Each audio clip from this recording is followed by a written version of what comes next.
कोल्हापूर जिल्ह्यातील कागल तालुक्यातील दूधगंगा वेदगंगा सहकारी साखर कारखाना संचालक मंडळात 2 तज्ज्ञ संचालक नियुक्ती केली जाते। यामध्ये राष्ट्रवादी काँग्रेसचे फत्तेसिंह पाटील यांना संधी देण्यात आली, तर एक संचालक नियुक्ती केली नव्हती। यासाठी काँग्रेसचे नेते आमदार सतेज पाटील यांनी माजी जिल्हा परिषद सदस्य भुदरगड तालुक्याचे युवक नेते जीवनदाता पाटील यांना संधी देण्याची ग्वाही दिली आहे। येत्या 2 दिवसात अधिकृत घोषणा तथा नियुक्ती केली जाणार असल्याचे आमदार सतेज पाटील यांनी सांगितले। आज कूर जिल्हा परिषद मतदारसंघाचे जिल्हा परिषद सदस्य जीवनदाता पाटील यांच्या राधानगरी भुदरगड आजरा मतदारसंघातील शेकडो कार्यकर्त्यांच्या शिष्टमंडळाने आज अजिंक्यतारा कार्यालयामध्ये आमदार सतेज उर्फ बंटी पाटील यांची भेट घेऊन ही मागणी केली। काही दिवसांपूर्वी पिंपरी साखर कारखान्याची निवडणूक मोठ्या चुरशीने झाली होती। दोन्ही आघाडीकडून अनेक उमेदवार इच्छुक होते।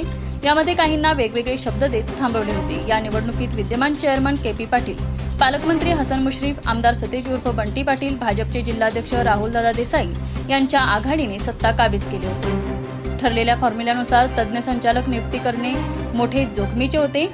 आमदार सतेज उर्फ बंटी पाटील पुढे म्हणाले की पुढच्या आठवड्यात खासदार छत्रपती शाहू महाराज यांच्या आभार दौऱ्याचे राधानगरी भुदरगड आजरा तालुक्यामध्ये मी नियोजन करत आहे। 15 ऑगस्ट पूर्वी कोल्हापूर लोकसभा मतदारसंघातील प्रत्येक तालुक्यामध्ये खासदारांचे म्हणजेच काँग्रेस पक्षाचे कार्यालय सुरू करण्यात येणार आहे। या कार्यालयातूनच खासदारांची कामे सुरू होईल।